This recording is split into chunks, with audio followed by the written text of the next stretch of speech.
In the Middle Ages, there was a mystical teacher who we still don't know who she was. She was most likely a monk. And she invented a spiritual practice that she called the cloud of unknowing. And if you're up for a little processing, I'm going to invite you into this with me a little bit. Do we like puffy clouds? Everybody here? Yes. Right.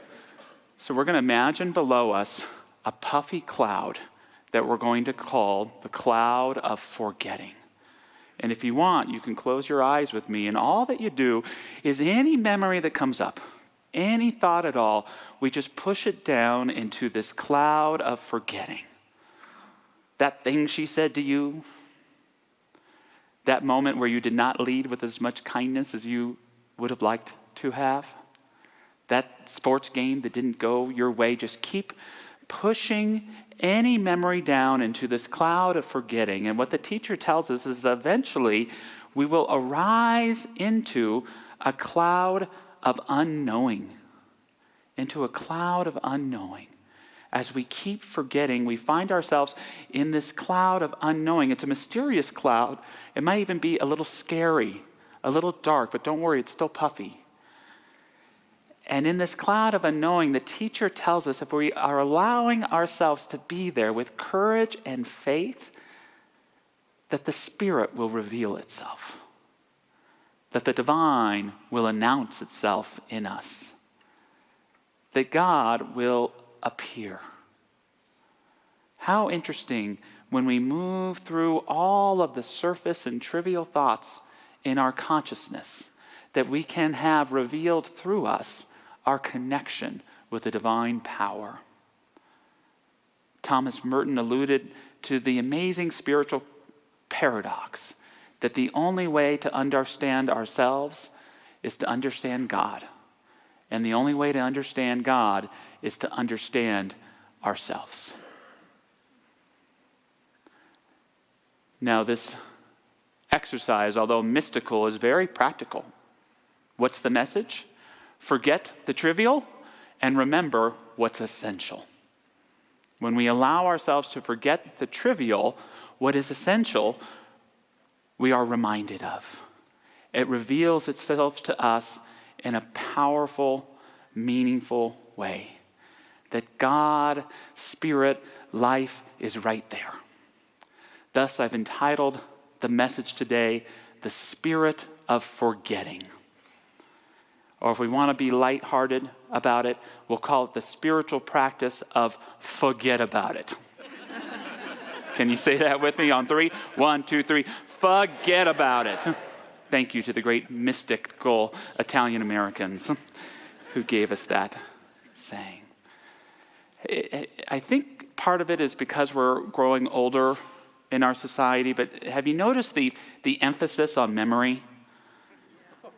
That is such a value and such a virtue.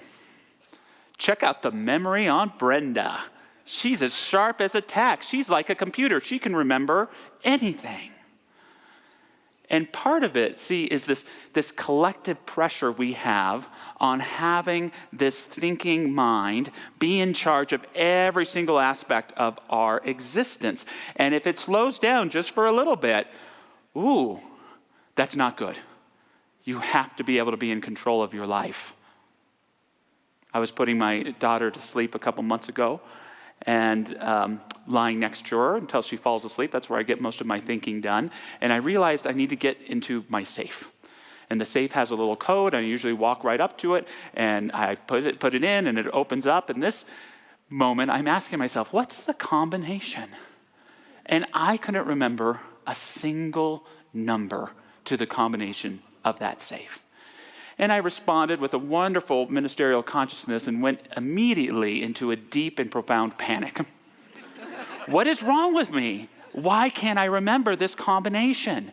Oh my God, remembering is what I do for a living, getting up and talking in front of you. If I don't have that, I don't even have a job.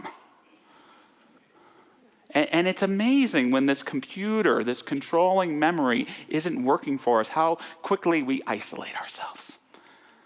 I'm losing it. I'm not good enough. I'm not up to par. Now, memory is great Control is not. And memory is not a substitute for wisdom. Memory is not a substitute for wisdom. If anything, our conscious mind should remind us that we don't know it all, and that we are not the only intelligence we have, that there's intelligence all around us, that even when I forget, part of me remembers. And I remember walking up to that safe, and I went, boop, boop, boop, boop, boop, boop. It opened. It was just muscle memory. That's all I needed. Wisdom is the recognition that there is intelligence beyond just our conscious mind. It's the ability that when I forget where I put my keys, I can say, nothing is lost in God's universe. You want to say that with me? Nothing is lost in God's universe. When I can't remember your name, I can say, I don't remember what your name is, but I know part of me does. It's in there somewhere. And when I'm faced with a challenge, when I'm in that cloud of unknowingness, I can choose not to turn to doubt or fear, but I can stay strong, courageous, willing to live in the mystery of not knowing. And I can ask the question, what am I called to remember about who I am and my life right now? What are you called to remember about who you are in your life right now? Right now. And perhaps it begins by identifying what needs to be forgotten, to embrace the spirit of forgetting or the spiritual practice of forget about it.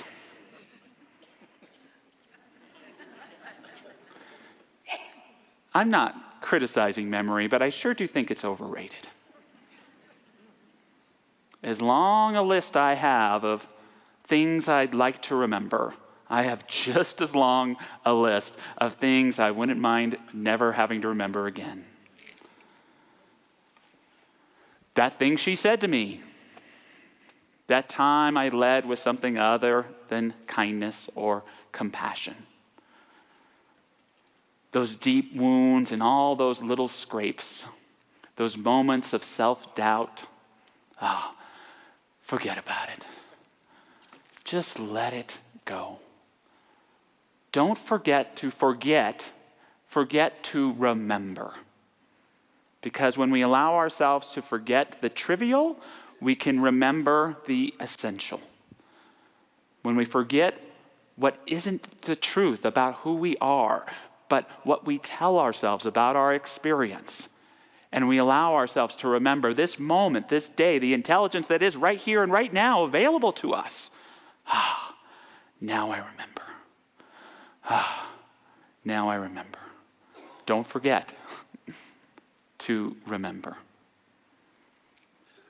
I wrote a book recently called Sacred Time, and it's about learning to live in sacred time and beginning to pull ourselves out of identifying with TikTok time. TikTok time being manufactured time.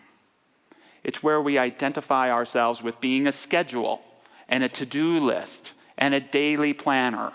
It's where we run on clocks and not on heart. It's where we run ourselves like we are a computer that is bound to break down like a computer will eventually as well. And my greatest teacher about sacred time is my daughter, Nancy June. And we had the experience recently, parents, you know this, is we all know the holidays where our kids are off school, but they always have those teacher planning days, and even if you have it on your calendar, you don't remember till the day before that it's going on. And we had a couple weeks in a row, so I got to spend a couple Fridays and Saturdays with my daughter, going to the park, hiking, being in nature. And what would happen every time when we were nearing the end of one of these segments is I would start hopping upon TikTok time. We got to get to the next thing. Bedtime's at a certain hour. This is going on tomorrow. We have lunch at this time. Nancy, it's time to go. And each and every time, without fail, she would say, Dad, can't we just stay and play a little longer? Can't we just stay and play a little longer? And I'm wrapped around her finger, so the answer is always yes for a time. But then there's that kind of stressed, panicked me that needs to get somewhere, that's rushing her along. And you know what would happen? We would get on to that next thing with plenty of time to spare. Daddy, can't we just stay and play a little longer? She was living in sacred time. I was on TikTok time. And so that would be my message to you today is yes, you can stay and play a little longer. And although that play won't add a day or a thing to your to-do list, it will help you remember what is most essential and precious and rewarding and regenerating about this thing called life, this sacred memory. Now I remember. Thanks to Barry Ebert, I have this great book called The Parents Tao Te Ching by William Martin, where he shares this. Do not ask your children to strive for extraordinary lives. Such striving may seem admirable, but it is the way of foolishness. Help them instead to find the wonder and the marvel of an ordinary life. Show them the joy of tasting tomatoes, apples, and pears. Show them how to cry when pets and people die. Show them the infinite pleasure in the touch of a hand, and make the ordinary come alive for them. The extraordinary will take care of itself. Let's play a while. Let's give ourselves permission to forget all of our problems, all of our worries. You want to promise today? They'll wait for you. They'll wait for you to come back. Don't worry about them. But embrace that spirit of forgetting, and you'll be filled up with what you think has been missing from your life. There's nothing missing from your life. There's just what you've been keeping out by remembering the wrong things. Embrace that spirit of forgetting and find yourself not aloof, not lost, not going downhill, but remembering joy, remembering your truth, remembering your vitality and your vibrancy. And if you forget something, so what? So what? You're alive. Justice Stephen Breyer, who was a member of the Supreme Court until a few years ago, he said that there are two unspoken rules of the court. The first, no one speaks twice until everyone has spoken once. Good rule. It's an important reminder about the practicality of the spirit of forgetting. Because so often we enter into our discussions, especially our arguments and our courageous conversations, remembering everything it is that we want to say. And what happens? You show up to the environment and it's totally not what you expected, or things begin to fall apart. Why? Because you're not listening. Because we're not creating the environment for meaningful conversation and perhaps change or transformation to happen. Listening, that spirit of forgetting, just being present, creates the container to wherein real and heartfelt communication can begin to happen. Listen, then talk. Second rule of the court, tomorrow is a new day. Probably the best advice any of us have ever received, right? Tomorrow is a new day, but it's terribly difficult to embrace that spirit of forgetting, as Emerson said, to release our old nonsense and step into the new day, knowing it is not the day we have judged, but the day that the Lord hath made for you and for I. That's what Emerson also said. He said that each day is like a God. And if we can embrace that sacred time, if we can let go of, speaking of the court, this prosecutorial type of frame of mind about our lives, right? We go into each day with mountains of case files, more exhibits than Ripley's Believe It or Not, to define what the day is, to define who this person is, to define what's been happening to us, as opposed to realize that this day is a miracle in which anything can happen. Anything can happen if we are willing to forget the trivial so that what is most essential can re-announce, reintegrate, rededicate itself in the center of our being, our inner core, and announce itself into our life. Tomorrow is brand new. You want to be brand new when you step into it as well, by emptying yourself of all that you have gathered. to be refreshed and rejuvenated and alive with spirit. Our Centers for Spiritual Living movement lost one of our great giants a few weeks ago. Her name was Dr. Linda McNamara. She was a mentor to me. My parents taught me to be a man. My son Gavin taught me to be a dad. Linda McNamara taught me how to be a minister. She taught me that being a minister wasn't about any sort of spiritual expertise or some sort of divine enlightenment. It's about transparency. It's about having a curiosity about God and life. And it's about loving people. Ministry is about loving people from that equal space where we explore the deepest and most profound ideas of life, sometimes while going through the most difficult and challenging tribulations of our lives. But we do it together. That's what Linda taught me. She also taught me the rule of quoting in ministry. Can I share it with you? It's important wisdom. She shared with me that when you first quote somebody, Josh, you say, so-and-so said. The second time you quote someone, you say, it has been said. And the third time you quote something, you say, as I always say. And then it belongs to you. 20 years ago when I was in ministerial school, Linda is the senior minister of the Laguna Woods Center for Spiritual Living in Laguna Woods, California. And she let me come for 10 weeks and open for her. She would let me give a 5 to 10 minute talk before her message, and it was so meaningful. And she said in front of her congregation, I'm sure I'm not the only ministerial intern she ever said this to. She said, Josh, when I retire, I'm going to go to your church. And it was just the greatest compliment I could have ever gotten from someone I respected so much. And the truth is Linda never retired. A few weeks ago, she gave her sermon on Sunday morning, and she passed away that night. But a true gift to so many of us in ministry. And she said the following in her wonderful book, Alive with Spirit. Some people say we should live life as if it is our last day on earth. Maybe we should live life as if it is our first day on earth. Conscious, awake, aware of the beauty and bounty around us, being childlike in our wonder. The Sufis teach us, Sufism being the mystical branch of Islam, that prayer isn't so much about asking for anything, that prayer is the process of remembering. That prayer is about recollection. That when we go into prayer, we're not trying to create anything.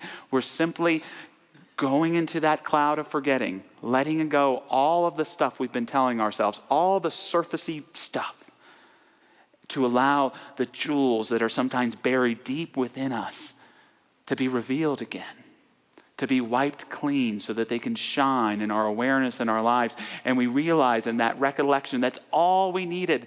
I don't need anything in my life to change right now. I just needed to remember who I am and what life is about. And that realization gives us all the tools we need.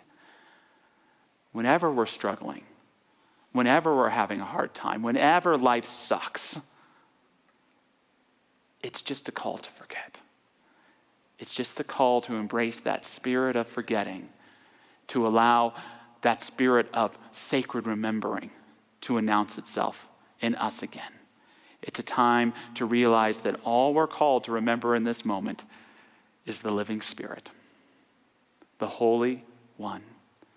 God is. And that's all we need to know. Abu Hashim Madani, a Sufi teacher, said, there's only one thing to be gained in life, and that is to remember God with each breath. And there is only one loss in life, and that is the breath drawn without the remembrance of God. I invite you to joyfully identify all those things that you'd like to forget and to forget about it. You may have to forgive about it first. You don't need that anymore. You don't need it anymore. And you don't even have to make up what you're going to remember. You only have to allow that spirit that has been allowed to become dormant because of these false memories to wake up, to come back to life in you. That spirit of forgetting helps you to remember what is most essential and will give you right now what you need to live a great life. As we move into a closing prayer, I invite any of our prayer partners to stand with us. These practitioners will be available after service for prayer. And in honor of Dr. Reverend Linda, just some prayerful words for her to remember in our Sacred Hearts today. Wouldn't it be wonderful if everyone around the globe had a comfortable place to sleep and food to eat? Wouldn't it be wonderful if everyone had medical attention when needed, a safe place to raise their children and shelter from the storms of life? Such a world is possible, and it begins right here with you and me. It begins with what we think, what we believe, what we say and do, because we are one in consciousness with spiritual reality. You and I have an effect on the way the world is today on what it can become. If we want our world to change, either globally or locally, we need to turn to the non-material realm of consciousness. As we establish peace within our hearts and minds, we will act peacefully in our personal lives. As more and more personal lives are lived with serenity, it will spread around the globe. We can empty our minds of the divisive beliefs which created the world's challenges in the first place and replace them with the knowledge that we are all one life and one consciousness. It is from this unity that we make personal choices which create a world which experiences a global heart of peace. So in this prayer, I forget what I am allowing to bother me, and I remember who I really am. I forget that which is no longer serving me, and I am remembering that which does. I am forgetting blame, rage, judgment, victimhood, and I am remembering joy, wisdom, the good kind of mourning and grief, the embracing of change, and the truth of who I am. Embodying the spirit of forgetting, something in us remembers. It awakes and enlivens every area of our life with an aura of truth and of the sacred. May our lives sing of the sacred this day, and may we find its tune settled right here at the base of our hearts, giving us the rhythm and the life we need to live and to thrive. And so it is.